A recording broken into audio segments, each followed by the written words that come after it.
한빛선교회 고전현 목사입니다. 오늘 확 풀리는 성경 원리 18번째 시간입니다. 주제는 성경 번역의 최대 실수, 사랑이 뭐야?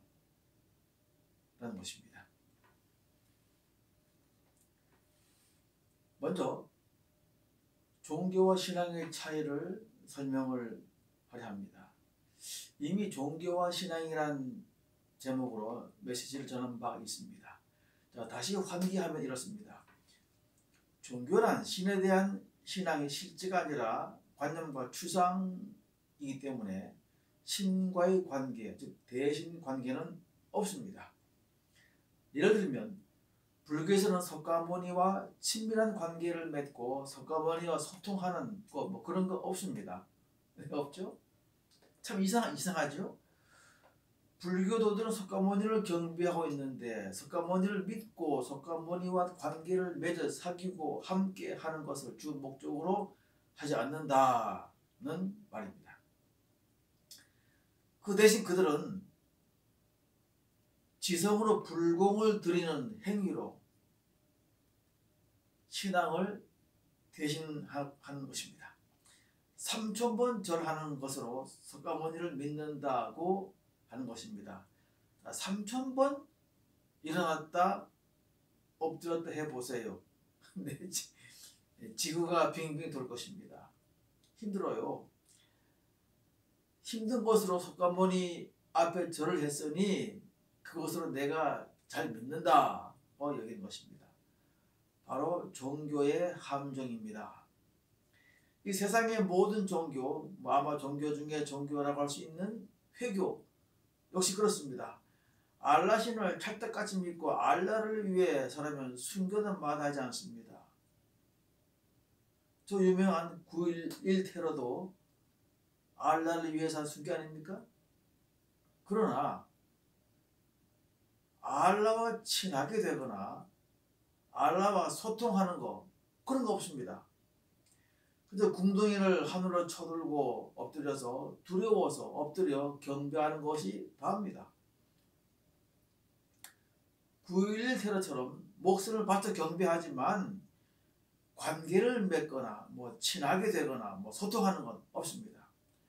인격이 없는 신에 대한 맹목적 종교가 얼마나 무서운가를 보여주는 것입니다. 자, 여하튼 모든 종교는 신과의 관계성, 즉 대신 관계는 없습니다.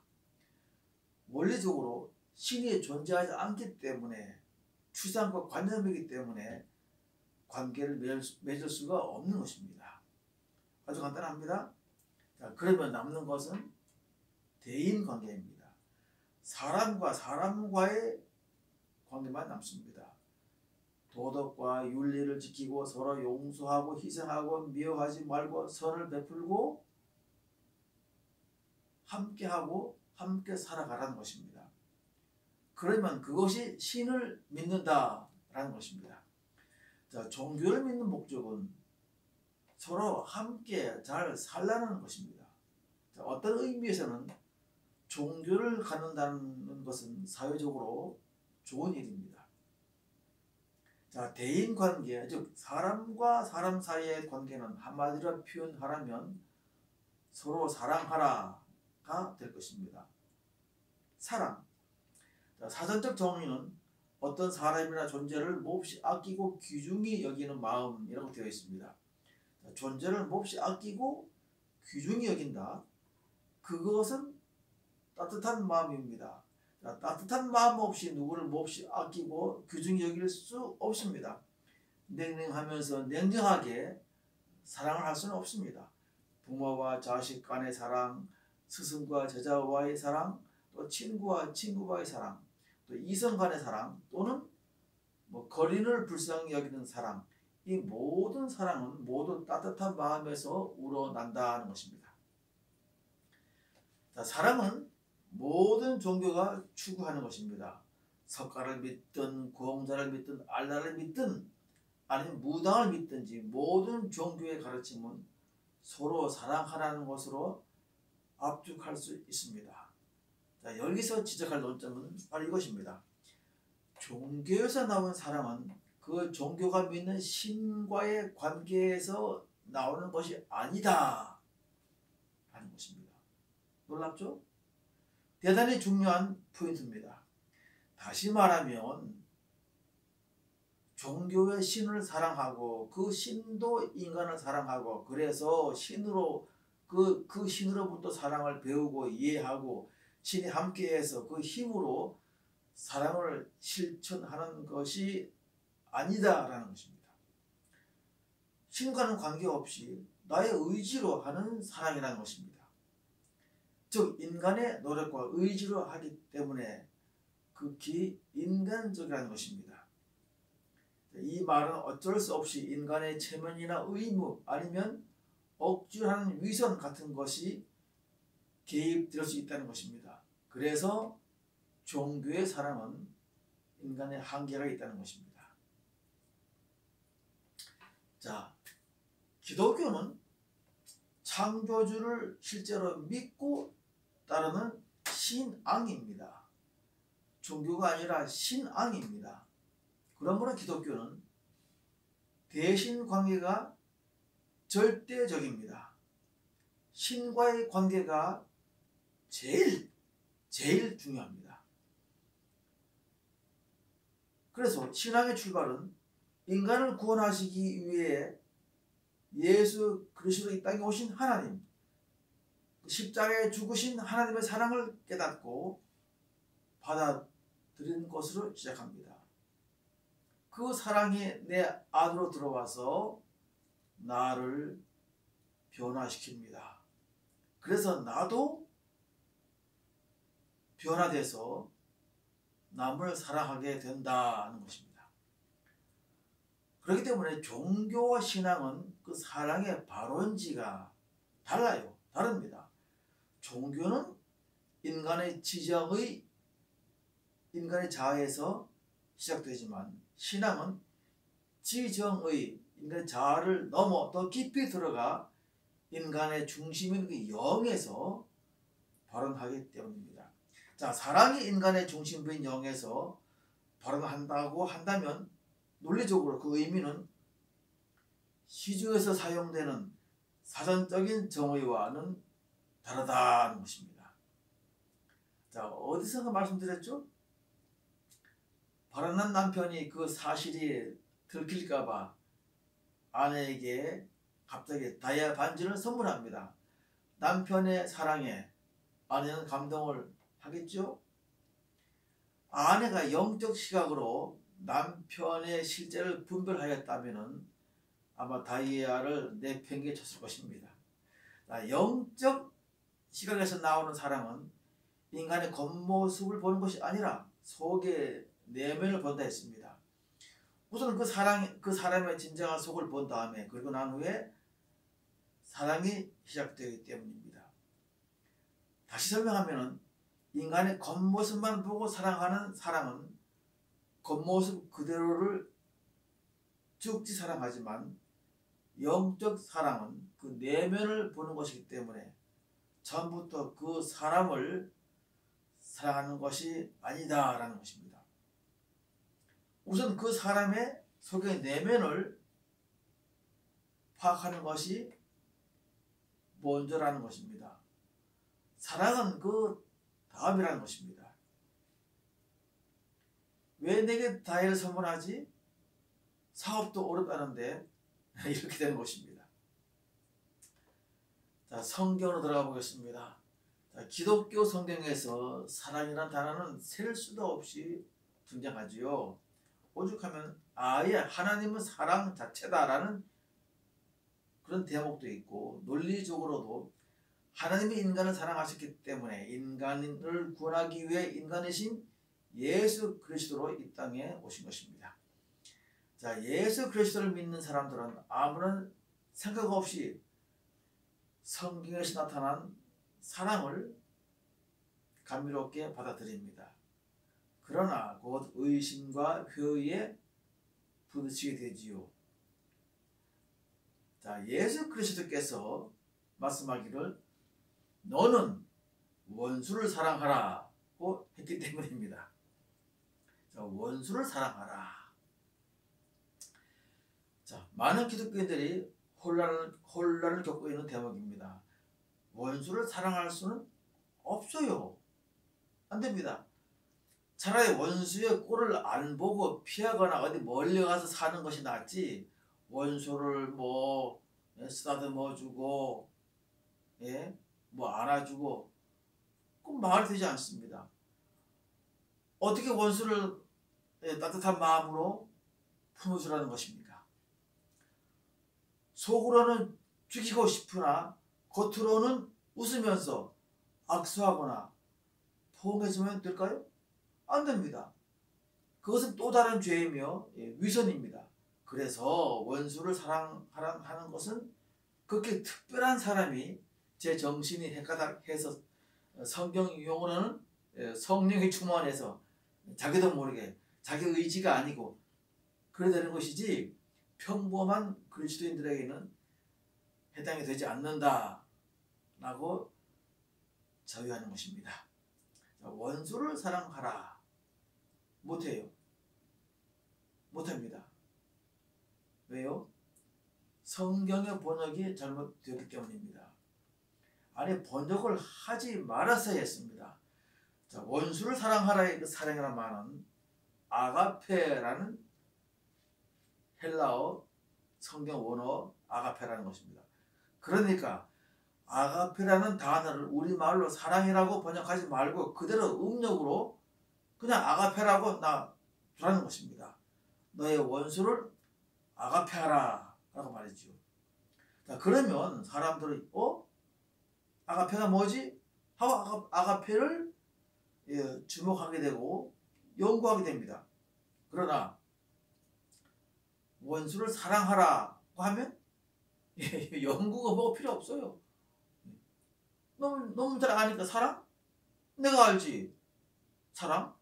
따뜻한 마음으로 뭐 가슴을 안아주고 어쩌고 뭐 그런 거 아닙니까?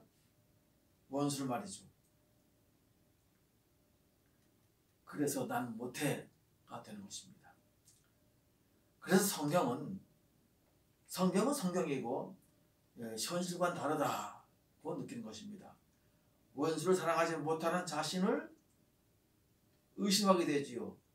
사실 대부분의 기독교인들은 원수를 사랑하라는 말을 현실을 넘어선 이상주의로 봅니다. 그래서 고민 안 해요. 이럴 수 없는 이상이니까. 원수를 사랑하라. 자, 논리적으로 원수를 따뜻한 사랑의 감정으로 대하는 것은 어렵습니다. 그래서 원수를 아가페해야 하는 겁니다. 자, 그럼 그 도대체 아가페라는 말은 무슨 말입니까? 자, 사랑이라는 단어를 대신할 우리말을 찾아야 합니다.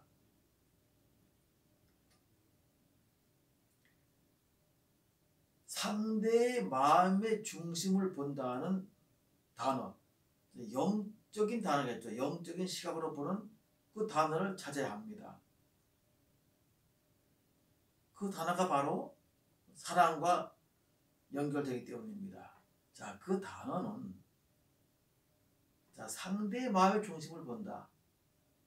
영적 시각. 그 단어는 무엇일까요? 쉽습니다. 바로 이해라는 단어입니다. 실망하셨습니까? 네. 아니, 고작 이해라니. 영어로 말할까요? understand.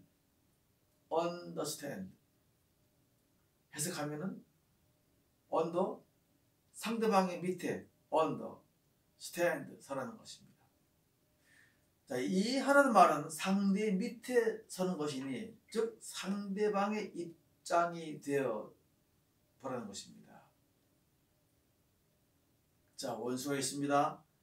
왜 나한테 저러지? 나를 못 잡아먹어 안달이지? 잠깐 여기서요. 자, 원수가 누구인지를 또 규명해야 되겠습니다. 네, 원수가 누구일까요? 북한의 공산당? 김일성? 김정은? 어느 도시의 연쇄 살인범?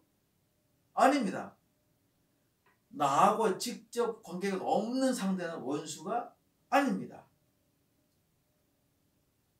성경에서 원수는 가장 나와 관계성이 잘 되는 사람, 그 중에서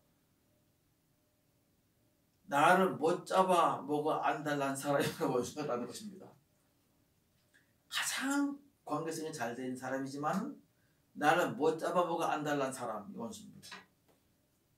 직장에 직속 상사일 수도 있고요. 또 나를 왕따시키고 괴롭히는 친구일 수도 있고, 개돈 떼먹고 도망간 그 사람일 수도 있고, 아니면 남편일 수도 있고, 물론 아내일 수도 있습니다. 자, 원수를 가장 정확하게 규명한 우리나라의 관계성이 있습니다. 뭐죠? 네, 고부간의 관계라는 것입니다. 시어미와 며느리와의 관계지요. 자, 다 늙어서 다 자란 후에, 그리고 갑자기 한 가족이 되니까 처음부터 맞지를 않습니다. 뭐 습관도 안 맞고, 취미도 안 맞고, 성격도 안 맞고, 다 맞지 않아요. 그리고 기싸움을 하게 되는 거죠. 남편의 아내와 또 아들의 어머니로서 전쟁이 시작되는 것입니다. 저는 말하죠. 어느 한쪽이 죽어야 끝이 난다. 정말입니다. 사랑은요, 어린 반푼어치도 없지요. 내 시어미를 사랑해라. 너의 며느리를 사랑해라. 어렵습니다. 그러나 내 시어미를 이해해라 라고 하면 어떨까요? 조금 말이 되네. 왜 나를 못 잡아먹어 저러지? 무언가 이해가 될 듯 합니다. 꽁한 성격에 살면서 할이 많았으니까 이해가 되려고 합니다. 일단 이해가 되면 그 다음은 쉽습니다. 쉽죠? 이해가 되니까. 그럼 그 다음에 자동으로 따라옵니다. 단계가. 이해가 되니까 내 손을 내밀게 되는 것입니다. 악수. 자, 원리적으로 내 마음의 중심의 영이 상대의 속을 보고 이해하게 되면 그 다음은 이 이해가 영의 하부 기관인 나의 혼인 자아로 넘어갑니다. 영의 명령이죠. 하달되는 거죠. 이해. 이것이 하달되는 겁니다. 나의 의지와 감정이 영으로부터 하달된 이해를 처리를 합니다. 그때 따뜻한 마음이 일어나는 것입니다. 그래서 손을 밀게 되는 것입니다. 다시 원리를 말하면 영이 보는 것을 혼이 실행한다는 것입니다. 인간의 영과 혼이 작동되는 영과 혼의 메커니즘이라 할 수 있습니다. 아가페는 성경 기록 당시의 헬라어로 신의 속성에 사용되는 단어입니다. 즉 신만이 할 수 있는 사랑이다라는 것입니다. 인간 세계에서 할 수 없는 단어예요. 그러니까 성경의 아가페는 하나님만이 할 수 있는 사랑을 말합니다. 하나님은 인간의 속을 보시기 때문입니다. 인간 사회에서는 아가페를 쓸 수가 없습니다. 왜요? 인간은 오로지 겉모습을 보고 사랑하기 때문에 아가페를 할 수 없습니다. 오직 영으로 할 수 있는 것만이 아가페입니다. 원수를 이해하라, 이해할 수 있습니다. 왜냐하면 냉철하게 냉정하게 속에서 파악하는 것이 이해하는 것입니다. 아무런 느낌이나 감정 없이 들여다보는 것입니다. 보니까 이해가 됩니다. 그러면 그 다음 사랑이 일어납니다. 자, 이해해서 사랑으로 넘어가는 과정이 있습니다. 저는 그것을 배려한다. 그리고 또 관대해지는 것입니다. 이해를 하니까 상대를 배려하게 되고, 또 관대함이란 내 마음이 상대를 수용하게 된다는 말입니다. 이해가 되십니까? 그러므로 원수를 사랑하지 말고 아가페 하십시오. 즉 원수를 이해해 하십시오. 그러면 그 다음 단계로 사랑이 시작될 것입니다. 할렐루야. 감사합니다.